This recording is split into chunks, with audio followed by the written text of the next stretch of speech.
buy time. Just okay, cool. I mean, that's why you have an MC to buy time. No worries. I kind of realized you guys are a theater production, and like I said, so they've been doing this for 3 years back to back, and they did it on their own accord. It's one of the reasons why I know you and the group, because they do it every single year. So props to them for doing it on their own initiative and bringing and really perpetuating the legend of P. Ramlee. And I always love every one of our community members that do this, and I'm speaking from the heart. This is not scripted. This is not one of those like, yeah, we should worship the legend and stuff. It's because for me it's a very personal thing. It's not a big surprise. I grew up in the States, hence my accent. But there's a difference when you grew up as a immigrant and when you come back and you realize that you are a Malay. Or actually, I also have a Peranakan mix. So technically, it was Malay and Peranakan. I'll just put it out there. But it's been a wonderful experience for me as a third culture kid. All right, great. So all the time wasting is done. Thank you so much. I, as the MC, would like to introduce another scene from. What I'm trying to say is, I love you guys. I love Malaysia.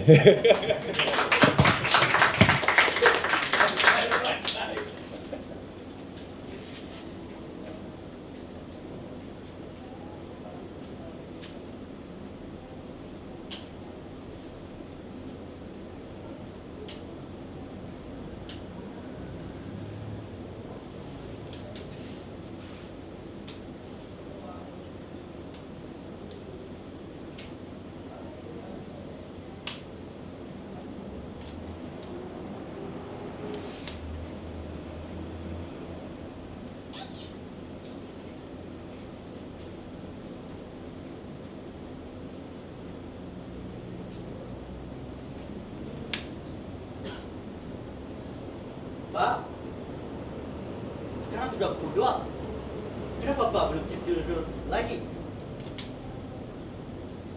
Sebab aku menunggu kau.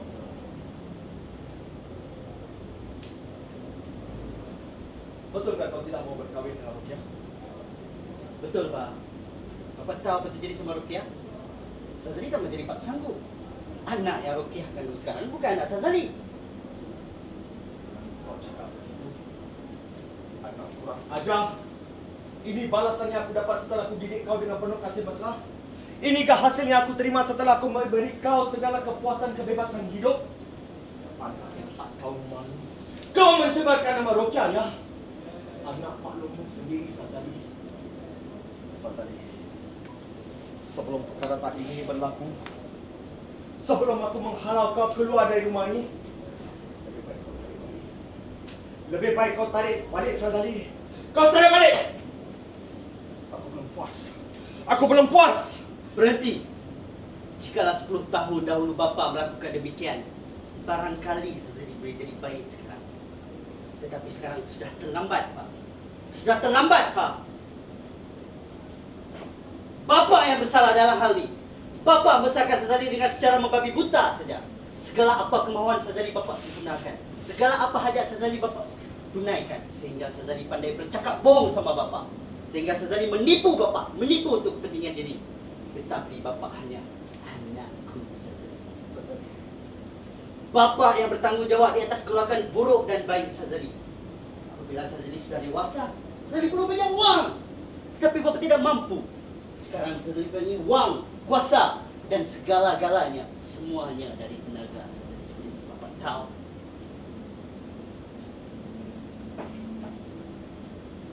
Siapa yang tidak kenal Sazali?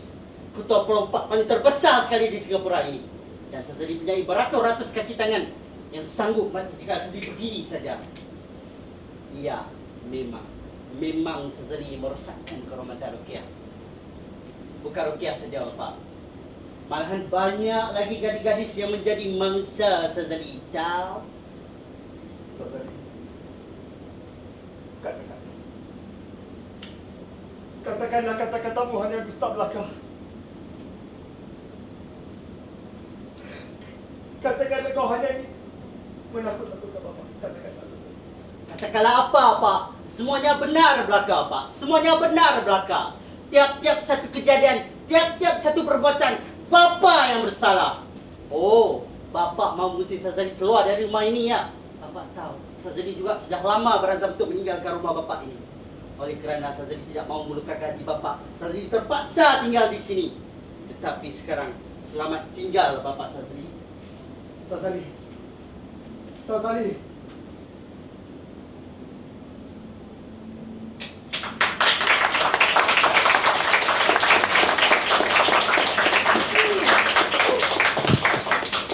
I'm surprised you actually slapped him.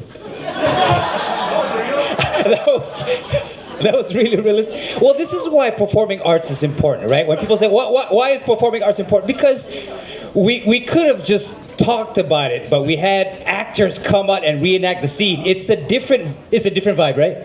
It's a different vibe. That's why we need art, my God. All right. I would like to, come, let's take a proper bow. And you really look like P. Ramlee, man. Look at this face. And you two, come on, go. Share the credit.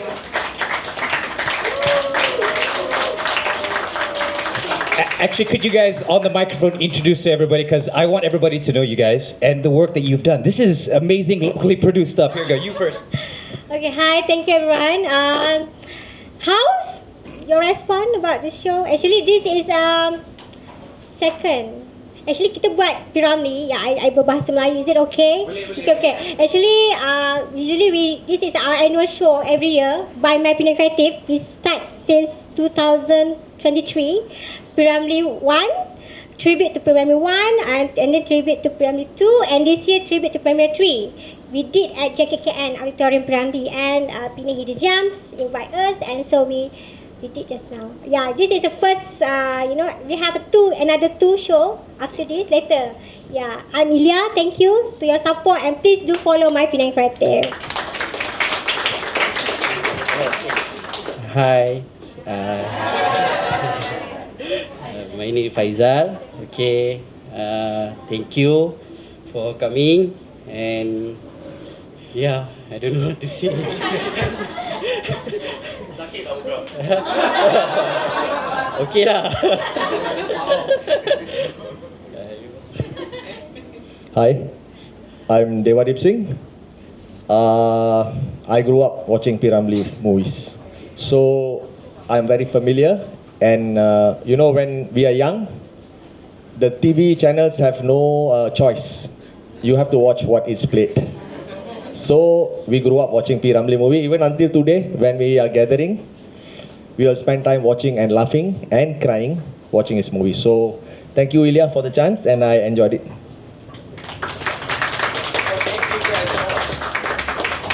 Seriously, thank you guys more for even creating this. It's a gem. And right now, to proceed with the next item on the itinerary, I am really flabbergasted by this description. Let me read it out for you. The father of Malaysian animation and Merdeka Award recipient, he will delve into the intrinsic and the intrinsic, the cinematic story of P. Ramlee. It is a pleasure to introduce Mr. Hassan Muthalib.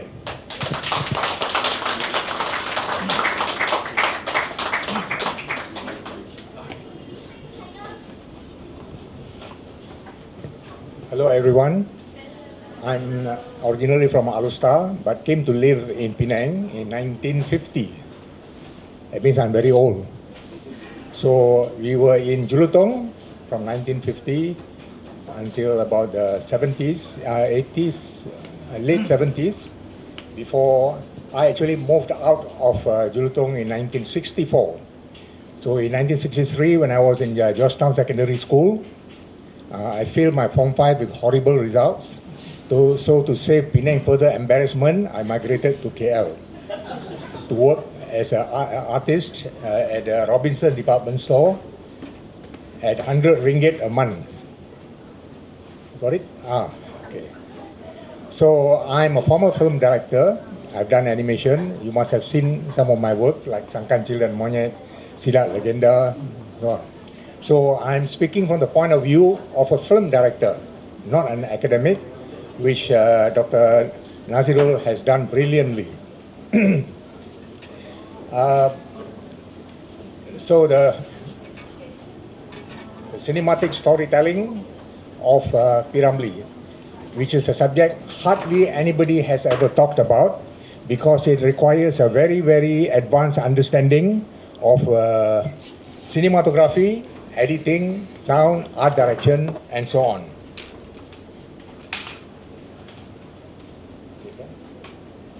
Oh, this one. Right? Maybe I should use that one. Alright.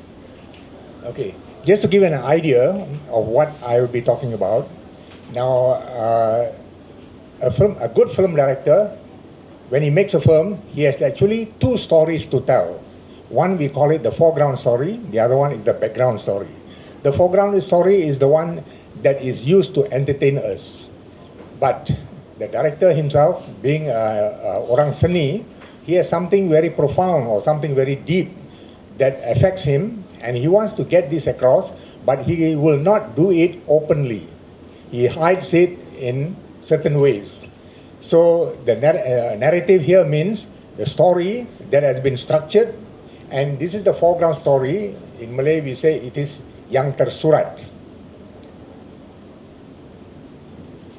Then we have the background story, where the stylistics or the technique that is being used is telling another story. This is the silent narrative. So this is hidden. For those who are into film academically, the rest don't have to memorize this or it will give you a headache. There are only 4 these theories that need to be known to understand film intrinsically. And these are the 4 that I've discovered over the last 60 years of watching movies. So semiotics is from Charles Peirce. Archetypes is from Carl Jung. Binary opposites is from Claude Levi-Strauss. And Gestalt principles, a group of artists and psychologists got together in 1912 to figure out how is it that when we are confronted with an artwork, we can more or less understand what is being intended. So I found these 4, if you understand it, no need to go very detailed, you will find it very easy to tell your stories. Firasat is a Malay word. It is Malay semiotics. So there are 2 kinds of firasat. One is by looking at physical objects or happenings, and you come to a certain conclusion about what is going to happen. The other one is you can feel sometimes when you look at a person or at a certain time, you know that something is going to happen. So this is the foreshadowing. Ramlee had both of this.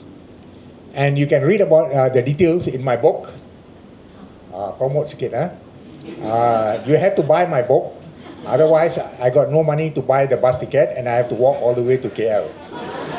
Please buy his book, people. Very cheap, 45 ringgit only. And Raihani also has got her book on Ramlee. She also will be walking with me if you don't buy the book. So Firasat. That'll be this one. Yes, there's one. So the strangest thing about Ramlee is today when we analyze his films made in Singapore, it is so amazing that the theoretical aspects of film are all there. And academics locally and internationally have discovered this, and they have been writing about him, and there's still a lot more to be discovered. So today I will be talking to you about how he got it across. Okay, the what is just a little bit, but the how is the more important thing and more interesting for me. And after this session, your lives won't be the same because you'll be looking at Ramlee's films differently. So this is what I was telling you just now. You can go deeper into it to truly understand, appreciate and enjoy films. So in Singapore cinema, I found that there are only 4 filmmakers. By that I mean, these people understood instinctively, even though they had never studied film, by working under very, very good directors from the Philippines, from Indonesia, from India, and there was one American also involved. Now these people were speaking through images, not pictures. Unlike what is happening in Malaysian cinema today, Strangely, they have been all some of them are graduates in film, but they cannot reach the level of these people. So when P. Ramlee began in 1955 with his first film, Penarik Beca, before that he was doing everything under the sun. He had no problems like pushing the dolly for the track shots and so on. And he was also assistant director, and he was writing the Gurindam, the Mada, the Saja and whatever. And you can see his name in the credits, and you can feel the excitement of P. Ramlee discovering cinema. And when it came the chance to him to make his first film in 1955, he really went all out. And he was influenced by Kurosawa, which was mentioned in Mencari Ramlee yesterday, and also Ozu, because during the war, these films were being shown by the Japanese in Singapore, and he could speak Japanese, and he was influenced. And Aziz Jafar, the actor, told me personally that one day there was a Japanese film, he couldn't remember the title, and P. Ramlee dragged him to see it, and one particular scene affected him. And he came out with a 4-letter word and he wrote it down. And then he came out in Semerah Padi, his next film. So P. Ramlee was very observant, and he understood that the Malays who migrated after the war from the peninsula to Singapore and also from Indonesia, they were facing a new milieu, something that they were not used to.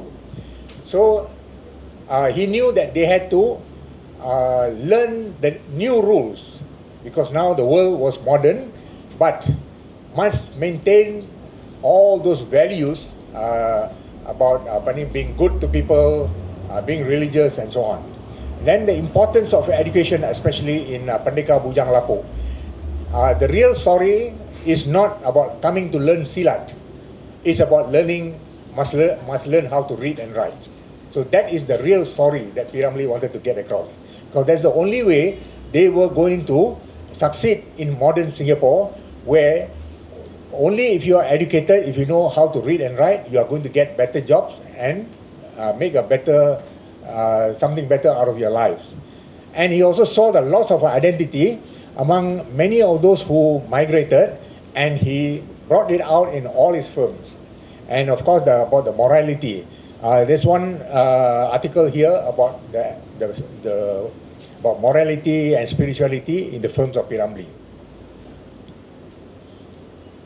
So learning to read and write in Pendeka Bujang Lapuk was very important, and he made it so funny that actually we did not grasp his intention. And negotiating men and so on, and especially don't forget your roots.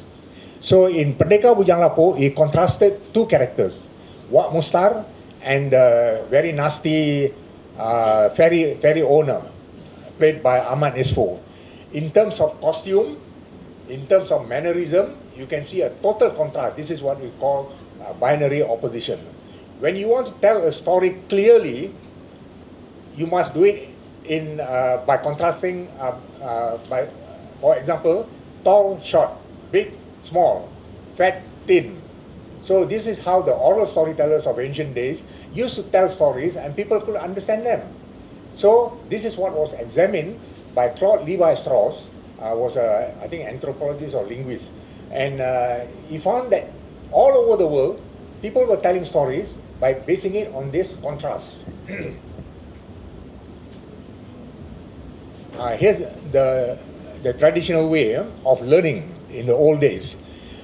In the old days, there was no need to learn how to read or write, because there were no jobs to be a clerk or a teacher or whatever. So they had to learn silat, and because they had to defend themselves, especially if they were going to travel to far places. And then in the 1950s comes the formal learning. And the most unusual thing about this school is they are all adults, and the teachers are all women. Women play a very important role in P. Ramlee's films, because it's the women who are strong, unlike the men. And in Cucu Datuk Merah by M. Amin, you see how the men are frivolous, doing cockfighting, and so on. And even in P. Ramlee's film, in Perempuan Isteri dan Jalang, he had the men sitting in the coffee shops talking about the YB who is coming and how do we slaughter a cow to feed him and so on. But the women were all working very hard. So probably that was also influenced by the way P. Ramlee did it. So for Pendekar Bujang Lapuk, learning silat is the red herring. He's showing you this, but that's not the story. So this is how you have to look at that film. What is the real story behind it? So, in Pendekar Bujang Lapuk, there is a very long introduction, 16 minutes long, the longest I've ever seen. And in that one scene, he says so many things, but we laugh and then we enjoy the fighting that's been going on, and we love it when the ferry owner gets thrown into the sea. And look that the use of geographical space. The ferry boat is on the right. The coming to Malaya is on the left. Look at the visual representation. The ugly-looking ferry building, and then when they arrive, it's trees, alive, greenery. Okay, so on this side is Malaya, on that side is Singapore. The Malays in Singapore have lost their way. Now you have to come back to the origin. So these are scenes from the that long sequence, and it says a lot of things. It will be too much to talk, but you can see the three guys who are looking for a silat master. They already know silat. That is why they are not afraid when the ferry workers confront them. See the contrast? The way the ferry owner comes straight with his car and is holding a cane. In film, when somebody is holding a knife or a sword or a stick, the bad guy. Okay? Most of the time. It depends on the director on how you want to get that across. And he's wearing, is that a Malay suit? It's not. It's British. So, in Singapore, in the 1950s, when they signed the contract to make a film, they could not criticize the British or the Chinese or the Indians. It's in their contract. That is why I say that Singapore cinema was an artificial cinema. There was no notions of independence or whatever, because it was in the contract. That's why some of the Indian directors had to go back. And look at Wak Mustar. He allows himself to be manhandled. Why? Because he knows these are all young guys. He just gives one slap and they can drop dead. He has to wait for the big guy. And ultimately, when he comes, that's when he starts to revolt. Here's our director of Mencari Ramlee. Then his ferry workers are as bad as he is. They are like pirates running away with the daughter of the silat master. And look at the evil ferry owner with his hand on her thighs. But notice right at the back, there is the tudung saji. That means the presence of the master is there. And look at his what he wears, something like that. And the ferry worker have got 3 stripes, isn't it? Is it a coincidence that they had the tiga line gangsters in a certain political party? Not even hiding it. What's that?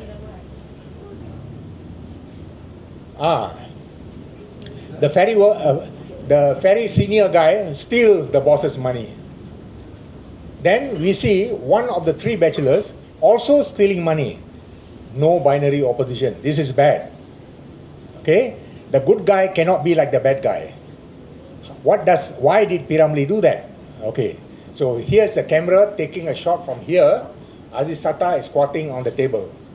Then the camera crosses the line and goes to the other side, and now the sky dominates. There was no reason to do it. But why did P. Ramlee do it?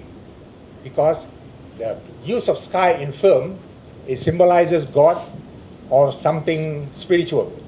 Okay, so God is looking and He's not very happy because these people are going to look for the true guru, and so they cannot bring haram money, and so God created a hole in the pocket.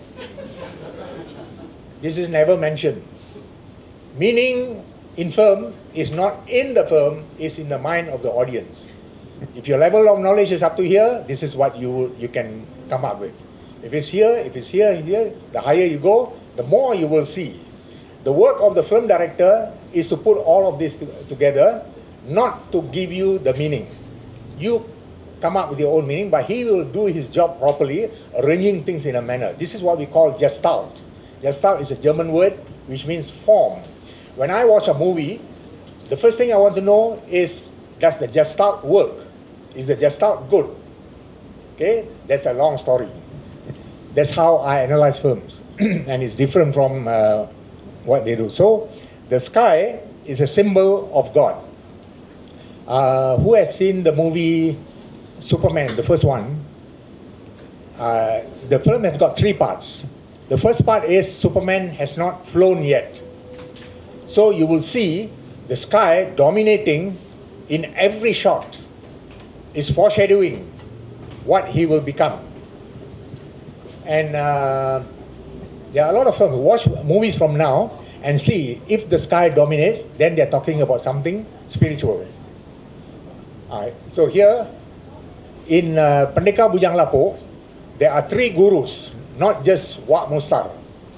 One is the master himself, then the mother, and then the daughter. In the 1950s, the Malays refused to send their sons and daughters to school. They were afraid that they would be Christianized. Okay, but here, P. Ramlee is very progressive. And he is saying that women must lead because the men are very frivolous. They will sit in the coffee shop and talk from morning till evening. The first time the mother is shown in the film, what is she doing? She is sewing. So she is the one who must have taught the daughter how to sew, because later we see something. Now, they made one mistake. The costume. Wrong costume design. You cannot have straight lines. Straight lines are negative. It is the bad guy who wears something like this. Okay? So, all of them.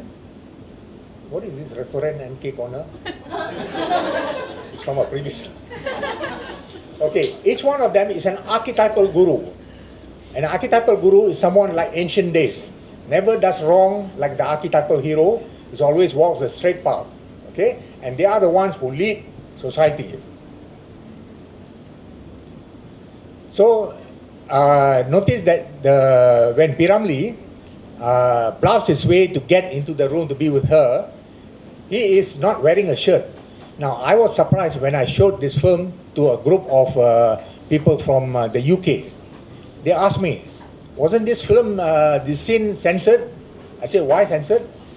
Is what do you call it? Proximity, close proximity. Melayu kata apa? Khalwat.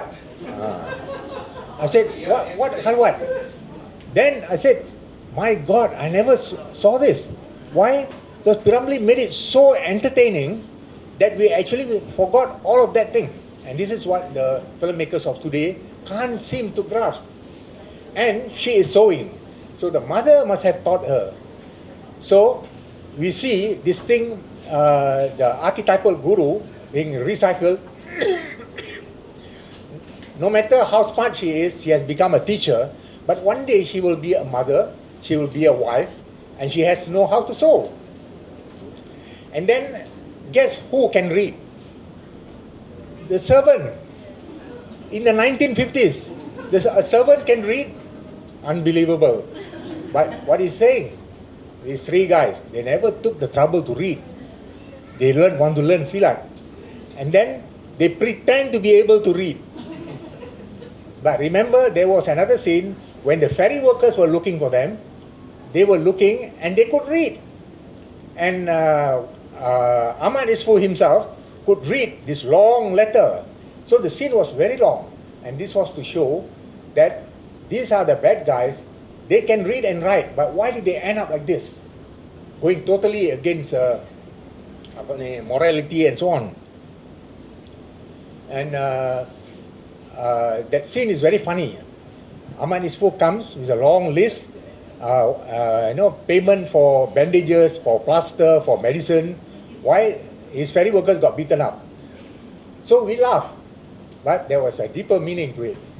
Now in Semera Padi, his second film, which was totally different from any of the films he has done, and we think it is got to do with religion. No. This is a film that needs to be academically analyzed. The opening montage, it starts with smoke, and then we see the ground breaking up, then the sky, the sun, and mountain, and so on.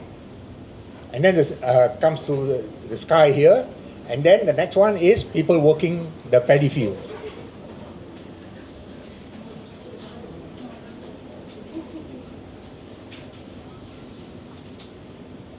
So why did he start a film with a montage like this? Now, in many homes, we have the Allah and Muhammad, isn't it? Ramlee also did the same thing. The beginning of the film, smoke, groundbreaking, and so on. The last scene in the film is where the Ramlee and Saadia get married, and there is a very long sequence with the praises to the Prophet, the Salawat, being said out.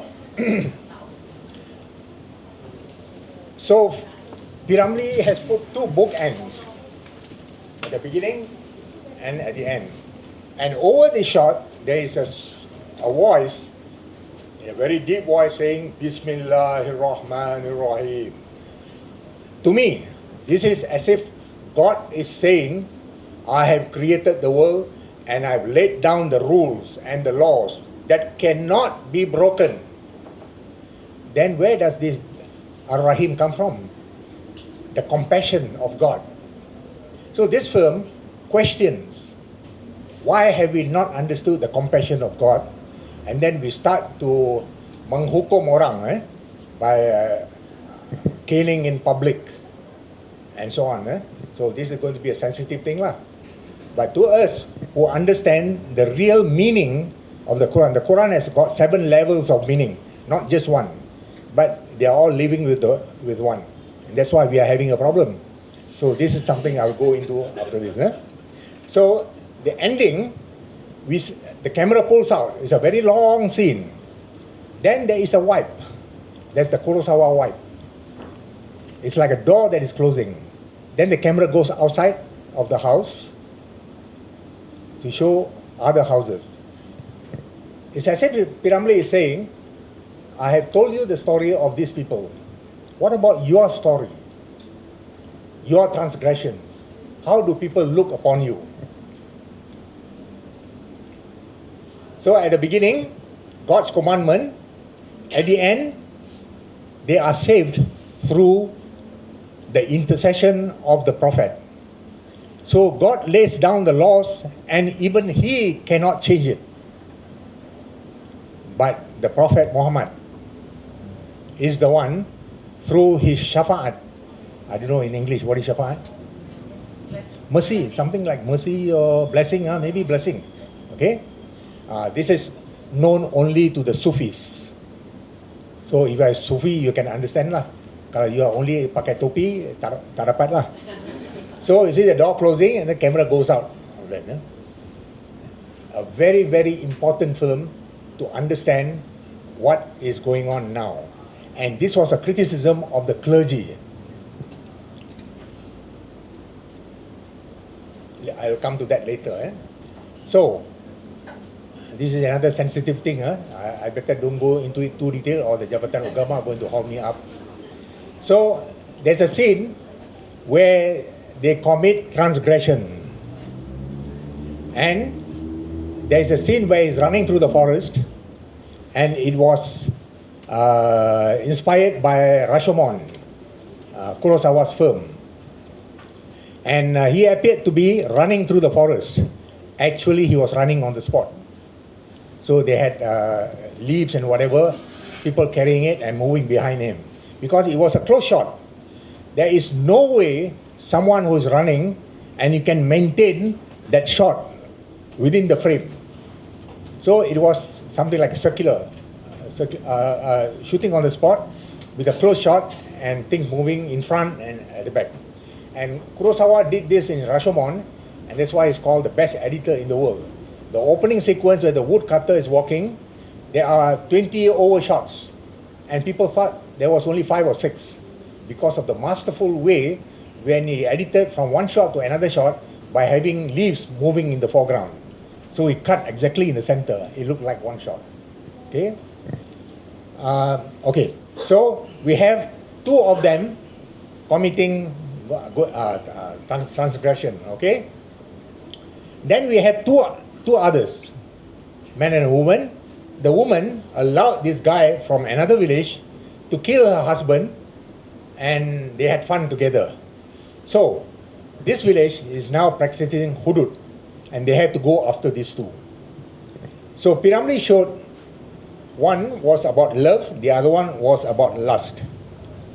But the headman did not understand how to apply hudud. So how did P. Ramlee show that? Visually, so that he will not be criticized. So the sequence where the Penghulu is reading the Quran, the camera is a close shot of the lamp, and then it pulls out, and then we see him sitting, and there is a gap here. See? This is in Gestalt psychology of perception. It means there is no proximity. So when you take a shot of 2 people, when they are close together, they may be quarreling, but your brain says, oh, they will be okay after this. But if 2 people are talking nicely and there's a gap between them, your brain wants them to come together. So these 2 people will not come together at the end. So you see in the middle, there's a Chris pointing towards him. And why that gap? The light of reason is not with him. He only takes it, the commandments from the Quran, but he does not truly understand how to apply it. Then Nordin Ahmad, the victim, he is the fiancé of the woman who had sex with P. Ramlee. Okay? And in ancient days, he has the right to take the parang and cut off the head of P. Ramlee. But he does not do that, because that is not the point of the whole story. It's about questioning the compassion of God. So he comes to plead to the Penghulu on behalf of him. How was he shot? Slightly below eye level, and there's something in the background like some Arabic word. This is called association. What is in the background, the props and so on, all have meaning. They have a reason to be there. So he understands more about morality, about compassion, than the headman who is imposing it on people.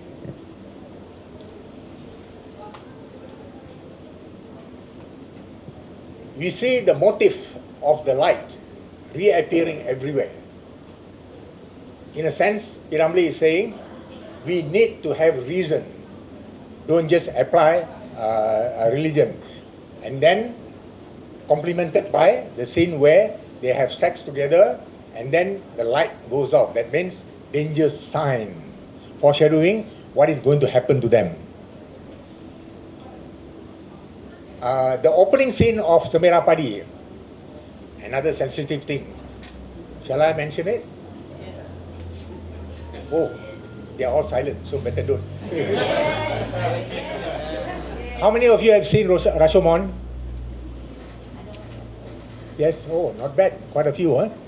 You have to see this film because it's a film where after Kurosawa made it, the producer saw it, he walked out because he couldn't understand it. And that is one of the top 5 films in the world chosen by the Americans. It's a marvelous film. Okay, so after working in the fields, and we see the strong presence of Saadia, who loves P. Ramlee, but P. Ramlee never shows any intent. The director does not give a close shot of him, reacting to her. No, it looks like he's not interested. So she's so good as an actress. She had lust in her eyes right from the very beginning, and she brought about his downfall. So she's sitting on the river, and P. Ramlee is walking in the river. It's a shallow one, and he's washing his feet of the mud. The shot of her is something like a medium shot. The shot of him is a loose shot. That means we see him together with the background. So there is a contrast in the use of space. This says something. That is language of cinema. Then when he comes near, look, she is sitting up, looking down upon him. She is dominant, and she is holding a stick. So if you have seen Rashomon, when the bad samurai guy sitting on the ground leaning against the tree, and he sees the businessman on a horse, and then the wife is following on the horse behind. The moment he sees the wife, he is, sudah shock lah. Alright. Then he has his sword by his side. So the camera takes the shot from here, and he raises the sword. I leave that to your imagination. So that's what she's holding. I want you. P. Ramlee copied, and unlike the directors of today, I can mention 2 or 3 directors who have lost their way, but their films make millions and millions and millions. We know they have copied, but P. Ramlee, nobody knows where he took it from, unless of course you are watching thousands of films. So this is the samurai is leaning against the knee, and then he sees the woman, and there's a close shot of the woman. That means we are going into the mind of this guy, and see the lighting, and he raises his sword. So that's what P. Ramlee got, and that's what Aziz Jafar told me about. Now, when this headman imposed hudud on this village, did he ask everybody? He didn't. Simply imposed. This woman, for me, why the hell you didn't ask me? And so she revolted. She went against the religion and ran around with this guy from another village, got him to kill her husband. But look where the camera is. From whose viewpoint are we seeing? From the 2 of them. They are very strong in the frame as compared to the 2 guys who are coming to catch them. So began with the over shoulder shot looking at them, and then the camera is inside. Of course, for obvious reasons, right? Because they are there. And ultimately they are defeated. Now in Ibu Mertuaku, there's a very innovative use of non-diegetic sound. Non-diegetic sound means, if you take a shot of me speaking, you can hear my voice, you can see me. But non-diegetic sound is, you hear the voice, but you cannot see the person. Or somebody is playing a violin, but you cannot see who it is. That's non-diegetic sound. In Ibu Mertuaku, from the very beginning, we see the cinematic approach of storytelling used by P. Ramlee. The 2 of them never meet. They're talking on the phone. Already a bad sign. In film, if you do that, you are foreshadowing a problem between the 2 of them. They don't see each other because that time no TVs or only radio. The other one is, what is the song that P. Ramlee was playing at the beginning? Who remembers the name, title of the song? Jangan tinggalkan daku. Don't leave me. At the very beginning, he's already telling you somebody is going to leave somebody.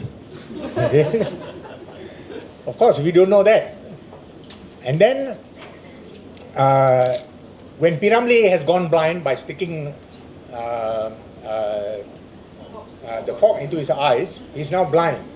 He doesn't realize that Chombi, the daughter of this woman who saved P. Ramlee, was sitting there, and she has lost her husband, and she has been crying and crying and crying. But when she hears the prayer he does for the two of them, something happened. There's a turning point for her. And how did P. Ramlee treat this scene? Now remember I told you about the straight lines. From Uwe's film, Boy Laju Laju, this woman is wearing a costume with straight lines. Later when she changes her costume, also got straight lines. Okay? And the use of color in film, or rather in art, when you have colors red and black together, is a sign of disease, pestilence, war, and violence. Okay? And if the person is wearing dark glasses, cannot see, we cannot see her eyes, bad person. You don't believe me? You watch any Hollywood movie or whatever movie lah. They're all using the same language of cinema to tell you this person is good, this person is bad, taking a shot from the back. First time, you watch how they introduce the actors for the first time. If one guy is shown from the back, bad guy. The hero will not have a shot from the back. It will always be from the front. But on the other hand, the shot from the back also means we are not sure about this person. We don't know yet. He has got a problem. So it depends on the director and how he wants to use the language of cinema. Now,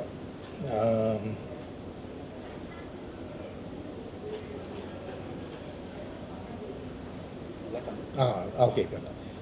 And another mistake in Ibu Mertuaku, the use of straight lines. The use of straight lines means something is not right. These are the bad guys. But I think at that time they didn't know all this. There's a Korean movie on Netflix, Mercy for None, I think.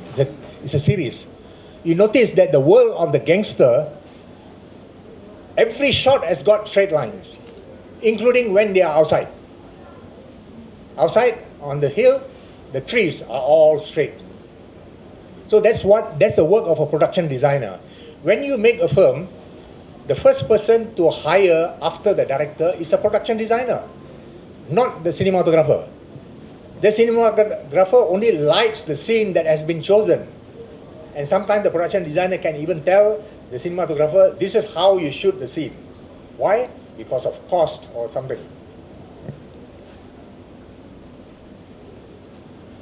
So in Chinatown, you see, red sofa, she's wearing black.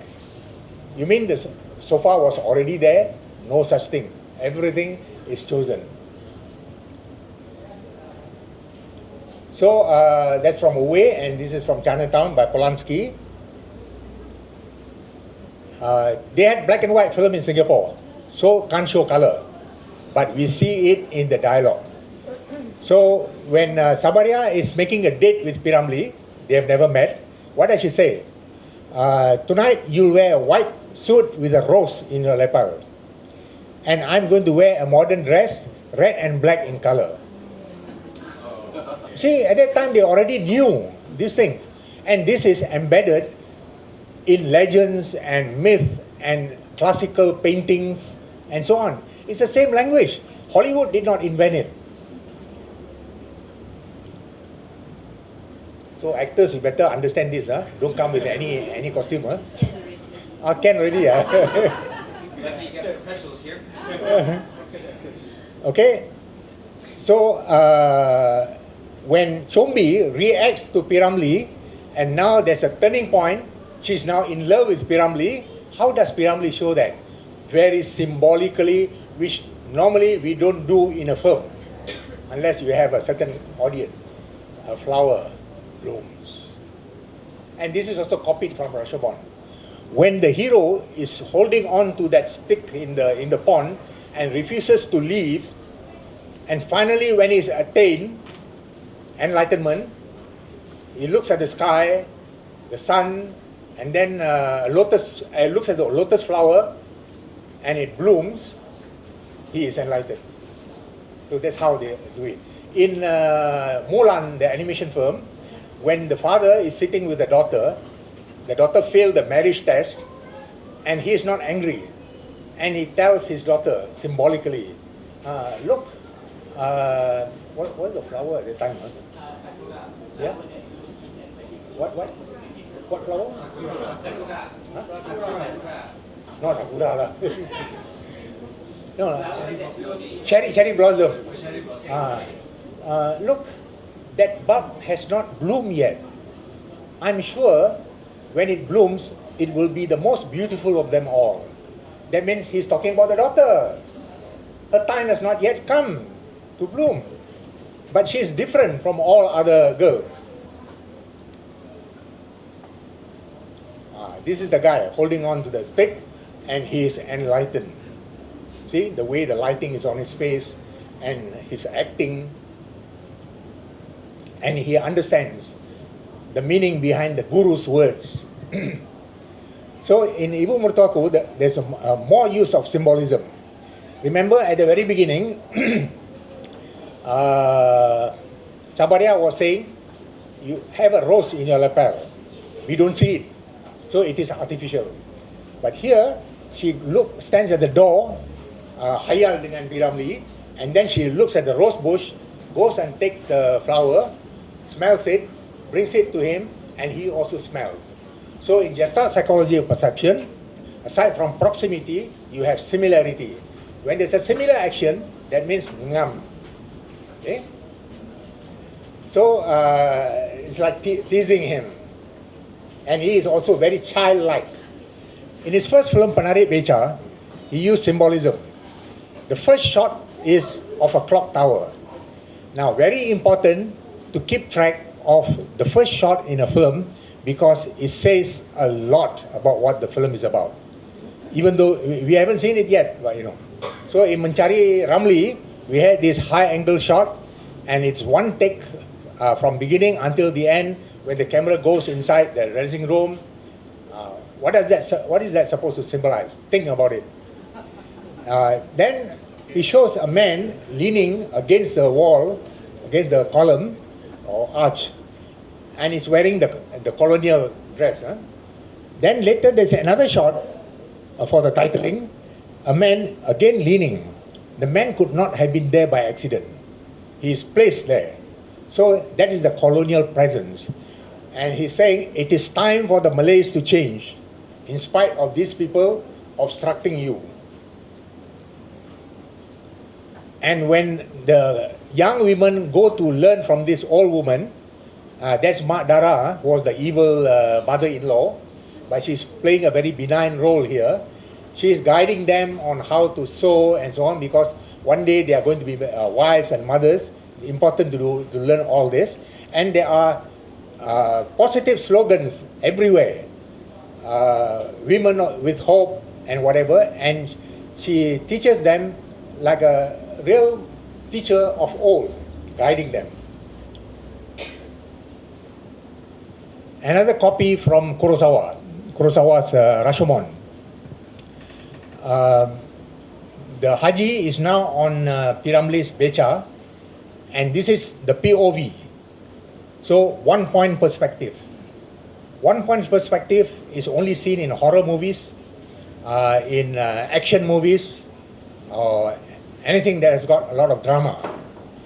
So here, there's no drama. But why do you need one point perspective? Then there's a shot of the trees, and the music is tum tum tum tum tum tum tum tum. Betul tak, Datuk Fauzi? Ingat tak? It's a sign something is not right here. That means for the hero. Similarly, in the woodcutter walking at the beginning of Rashomon, it's a 22-second. Is it a 22-minute long take, long scene, and tampi? That means something serious going to happen here. So in Penarik Beca, we have a scene where a rich girl is in love with a trasho rider, which will never happen in Malay society in those days, in feudal society. Okay? But why was she attracted to him? Because there was a binary opposition. The man that the father wants her to marry is a nasty guy, okay, as compared to him. So for P. Ramlee, if you look at his films, Pendekar Bujang Lapuk, Seniman Bujang Lapuk, Bujang Lapuk itself, the woman comes to the fore, the woman gives money to the hero, and the woman is the one, is like leading. In Pendekar Bujang Lapuk, is the wife who ultimately solves the problem of the three Bujang Lapuk, bertapa. They don't listen to the master, and the master gives up, he hits them on the head. That's the only way to get them out of it. So what is P. Ramlee saying? You Malays forget about all this bertapa, learning silat, and all this nonsense. It's no more use in this modern world. Today they come in a group. How are you going to fight with silat? And then there's a very humorous scene where one of them throws a stone and it hits Aziz Sattar. And then the master says, why you didn't evade it? Oh, they throw stones. How to evade a stone being thrown? So very subtly P. Ramlee is saying, the Malays better change. It's a time. This is not the time for all those things anymore. He was very progressive, but because he knew that the Malays are very sensitive to change, he did it in a very subtle and humorous manner. So you see that in Penarik Bicara, Semirapadi, Bujang Lapuk, Pendekar Bujang Lapuk, Seniman Bujang Lapuk, and then women express love for the hero, not the other way around. Remember in Bujang Lapuk, Normadia, not directly, but we know, we can get the hint that she is in love with the hero. She's a widow, and they have rented rooms from her, and she says, here I am, why don't you go for me, and you're going and getting cheated by other women. Very clever. Thank you. I gotta admit, it was such a rock and roll way of ending a talk, just straight up. Thank you very much. Before we proceed, I would like you guys to know we actually have refreshments for everybody outside, because it's a very Malay thing to do. If you have guests that bagi makan, it's good. You understand. All right. But up next, as we had earlier, artistic performance of a P. Ramlee scene, we have another one. This time it's performed by some of our very own Cheryl and Hugo. A scene from Do Re Mi. Would you need me to buy some time again? Okay, all right. Like I said, that's why you have an MC to buy time. So, as I've explained earlier, they've been doing this for 3 years in a row. And we will love to keep on fostering and supporting them, because every single year it gets bigger and bigger. The first one was a small one in it was a small room near the jetty. I can't remember what it's called, something 36 or something 30. Is that what it is? Oh, I knew it was a number. Yeah, so they did it there first, and it was a very small production, very almost guerrilla marketing style, but every year they've improved, and their acting we actually got real actors in the house, right? Well, thank you for Tony. Thank you for my man. That is a really good excuse. But yeah, thanks for dropping by. You know, so we actually have the cast and crew and director from Ramlee. A crazy good movie. Crazy good. So that's why I would like to recommend to everybody, honestly, you have to watch it. Because we all know, once in a while, a really good local film drops. That's one of them right there. Like that once in a while happened. And it was premiered in Penang last night, and also before that in KL. Oh, right. And I think it was you, right? Last night you were singing your speech. Okay, so this is something I did not know until it was mentioned last night.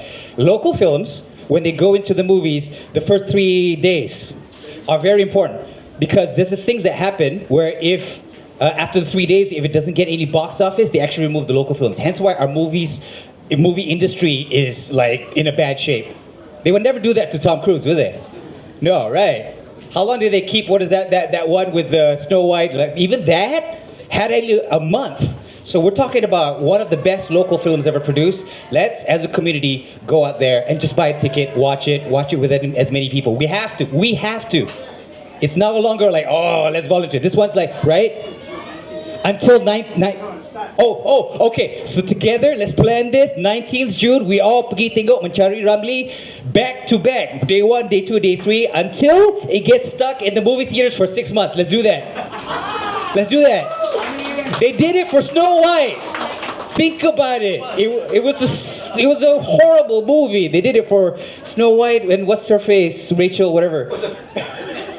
It's the face. I don't know. I know. You know me. I say that. That's what's her face.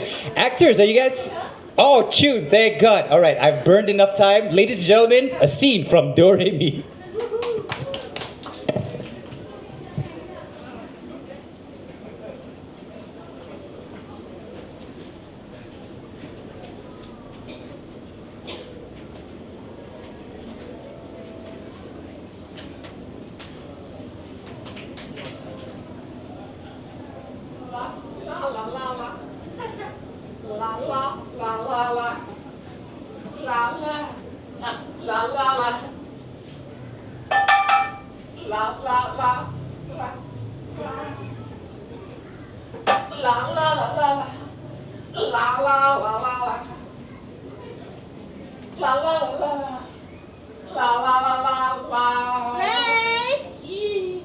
Yes, darling. Bawa api kemari.